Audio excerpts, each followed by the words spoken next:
എല്ലാവർക്കും നമസ്കാരം. ജിൻസി കൂടത്തിൽ എന്ന എൻ്റെ യൂട്യൂബ് ചാനലിലേക്ക് എല്ലാവർക്കും സ്വാഗതം. അപ്പോൾ നമ്മളിന്ന് പുനലൂർ വരെ പോവുകയാണേ. നമ്മൾ ഒരു ഫ്രണ്ടിൻ്റെ വീട്ടിൽ പോവുകയാണ്. അപ്പോൾ ആ പോകുന്ന വഴിക്ക് രണ്ട് കാര്യങ്ങൾ കണ്ടു. അത് നിങ്ങളെ കൂടെ ഒന്ന് കാണിക്കാം എന്ന് വിചാരിച്ചു. അപ്പോൾ അതൊക്കെ എന്തൊക്കെയാണെന്ന് നമ്മൾ കണ്ടാലോ?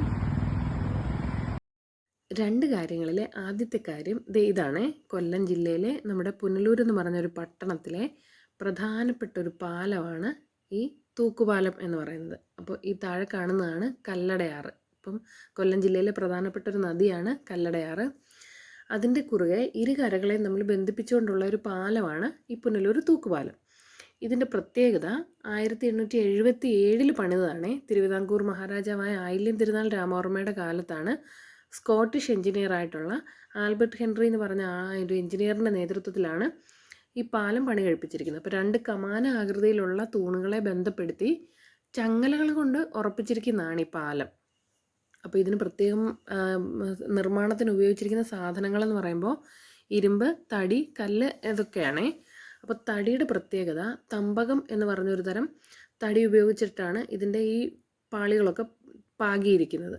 അപ്പോൾ ആ തടിയുടെ പ്രത്യേകത മരങ്ങളിലെ ഉരുക്കുമരം എന്നാണ് അറിയപ്പെടുന്നത്. തമ്പകം എന്ന് പറയുന്ന ആ ഒരു മരം അതിൻ്റെ ഭയങ്കര കട്ടിയാണ്. നിർമ്മാണത്തിന് ഉപയോഗിക്കാനും മുറിക്കാനും ഒക്കെ ഭയങ്കര കട്ടിയാണ്. ഏതെങ്കിലും ഉരുപ്പടികളൊക്കെ ആക്കാനായിട്ട് ഭയങ്കര കട്ടിയുള്ളൊരു മരമാണ്. അപ്പോൾ അതാണ് ഉപയോഗിച്ചിരിക്കുന്നത്. അപ്പോൾ ഈ പാലത്തിൻ്റെ പ്രത്യേകത, ഇതിന് പാലത്തിലോട്ട് പ്രവേശിക്കുമ്പോൾ തന്നെ രണ്ട് സൈഡിൽ എന്തേ കണ്ടോ ചങ്ങല ഉറപ്പിച്ചിരിക്കുകയാണ്. ചങ്ങലകൾ കൊണ്ട് തൂക്കിയിട്ടിരിക്കുകയാണ് ഈ പാലം. അപ്പം ഇന്ത്യയിലെ തന്നെ ആദ്യത്തെ ഒരു സംരംഭമാണിത്. അപ്പോൾ ഈ കല്ലടയാറ് നമ്മൾ കാണുമ്പോൾ വലിയ ബഹളമൊന്നും ഇല്ലാതെ പതുക്കെ ശാന്തമായിട്ട് ഒഴുകുന്നു എന്നൊക്കെ തോന്നുമെങ്കിലും ഭയങ്കര അടിയൊഴുക്കും നല്ല ആഴം ഉള്ളതുകൊണ്ട് തൂണുകൾ പണിത് അതിൻ്റെ മുകളിൽ പാലം പണിയാനായിട്ട് പ്രായോഗികമല്ല എന്ന് മനസ്സിലാക്കിയതിന് ശേഷമാണ് ഈ തൂക്കുപാലം എന്നുള്ളൊരാശയത്തിലോട്ട് അവരെത്തുന്നത്. അപ്പോൾ തമിഴ്നാട്ടിൽ നിന്നൊക്കെ കച്ചവടത്തിനായിട്ടൊക്കെ ധാരാളം ആൾക്കാർ വന്നു പോയിരുന്നത് ഈ പാലത്തിൽ കൂടെ ആയിരുന്നു എന്നൊക്കെ പറയപ്പെടുന്നു. അതൊക്കെ ചരിത്രമാണേ. അപ്പോൾ ഇതിൻ്റെ പാലം എല്ലാം പണിത് കഴിഞ്ഞപ്പോൾ ഇതിൻ്റെ ബലപരിശോധനയ്ക്കായിട്ട് ആനകളെ കൊണ്ടുവന്ന് നടത്തിച്ചിരുന്നു എന്നാണ് പറയുന്നത്. അപ്പം തൂക്കുപാലം ആയതുകൊണ്ട് തന്നെ ഒന്ന് ആലോചിച്ച് നോക്കിയപ്പോൾ അതിൻ്റെ ആ ഒരു സ്ട്രോങ് എത്രത്തോളം ഉണ്ടായിരുന്നു എന്നുള്ളത്. ഇതിൻ്റെ നട്ടുകൾ ബോൾട്ടുകളും ഒക്കെ മാൻമെയ്ഡ് ആണെന്ന് തന്നെയാണ് പറയപ്പെടുന്നത്. അപ്പോൾ അന്ന് അത്രയും മെഷീനറീസ് ഒന്നും അത്രയും അവൈലബിൾ അല്ലാത്തൊരു സമയത്താണ് ഈ പാലം പണിതത്. അപ്പോൾ അതൊക്കെ മാൻമെയ്ഡ് ആണെന്നാണ് പറയപ്പെടുന്നത്. അപ്പോൾ അങ്ങനെയൊക്കെയാണ് ഈ കല്ലടയാറിൻ്റെ മുകളിലുള്ള ഈ പാലം. അപ്പം പറ്റുമെങ്കിൽ കുഞ്ഞുങ്ങളെയൊക്കെ കൊണ്ടുവന്ന് കാണിക്കാനായിട്ട് ശ്രമിക്കണം. കാര്യം നമ്മുടെ കേരളത്തിലെ ഒരു പ്രധാനപ്പെട്ട ഒരു പാലം തന്നെയാണ്. അപ്പോൾ ഇതാണ് തമ്പകം എന്ന് പറഞ്ഞ മരം കേട്ടോ.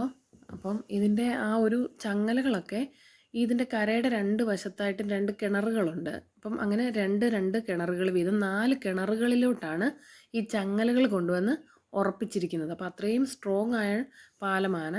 നേരത്തെയൊക്കെ വാഹനങ്ങൾ ഇതുവഴി പോകും എന്നായിരുന്നു പറയുന്നത്. പക്ഷേ ഇപ്പോൾ അപ്പുറത്തോടെ ഒരു വേറെ പാലം ഉള്ളത് കൊണ്ട് അതേ കൂടെയാണ് ഇപ്പം വാഹനങ്ങൾ പോകുന്നത്. ഇത് കാൽനട യാത്രക്കാർക്ക് വേണ്ടി മാത്രമായിട്ട് ഇപ്പം തുറന്നു കൊടുത്തിരിക്കുകയാണ്. അപ്പോൾ കേരളത്തിൽ ഇനി ഇതൂടെ ഉള്ളെന്നാണ് പറയപ്പെടുന്നത്. അപ്പോൾ ചരിത്രപ്രധാനമായിട്ടുള്ളൊരു സ്ഥലം നമ്മുടെ കേരളത്തിനകത്ത് നമ്മുടെ അടുത്ത ജില്ലയിൽ തന്നെ ഉണ്ട്. അപ്പോൾ അതൊക്കെ കുഞ്ഞുങ്ങളൊക്കെ കണ്ട് മനസ്സിലാക്കിയിരിക്കണം. അപ്പോൾ അതിനെ കുഞ്ഞുങ്ങളെ കൊണ്ട് പറ്റുന്ന സമയത്തൊക്കെ പോയി കാണാം എന്നുള്ളതാണേ. പിന്നെ ഇതിൻ്റെ പ്രത്യേകത രാത്രിയിലാണ്. ലൈറ്റൊക്കെ ഇട്ട് കഴിയുമ്പോഴാണ് വളരെ മനോഹരമായിട്ടിരിക്കുന്നത്. നമ്മൾ പകൽ പോയതുകൊണ്ടാണ് ആ വിഷ്വലൊന്നും നമുക്ക് കാണിക്കാനായിട്ട് പറ്റാത്തത്. അപ്പോൾ നിങ്ങളെല്ലാവരും പോയി കാണണം. പിന്നെ ഇനി രണ്ടാമത്തെ പ്രത്യേകത എന്ന് പറയുമ്പോൾ നമ്മുടെ കോമഡിയൊക്കെ അവതരിപ്പിക്കുന്ന 3 ആൾക്കാരുണ്ട്. പത്തനംതിട്ട ടീമെന്നാണ് അവരെ അറിയപ്പെടുന്നത്. അപ്പോൾ അതിൽ പൊടിയൻ കൊച്ചാട്ടൻ എന്ന് പറഞ്ഞൊരു കഥാപാത്രത്തെ അവതരിപ്പിക്കുന്ന ഒരു ആളിനെ നമ്മൾ അവിടെ വെച്ച് കണ്ടിട്ടുണ്ടായിരുന്നു. അപ്പോൾ നമ്മൾ കൂടെ നിന്ന് ഫോട്ടോസൊക്കെ എടുത്തിട്ടുണ്ട്. അപ്പോൾ അതൊക്കെ കാണിക്കാം നിങ്ങളെ കേട്ടോ.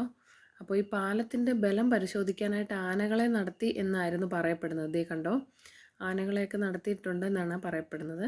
അപ്പോൾ ഇതാണ് അദ്ദേഹത്തിൻ്റെ കൂടെ നിങ്ങൾ ഫോട്ടോ എടുത്തു എന്ന് പറഞ്ഞില്ലേ, ഇതാണ്. അപ്പോൾ എല്ലാവരും വീഡിയോ കാണണം, ചാനൽ സബ്സ്ക്രൈബ് ചെയ്ത് സപ്പോർട്ട് ചെയ്യണം. താങ്ക്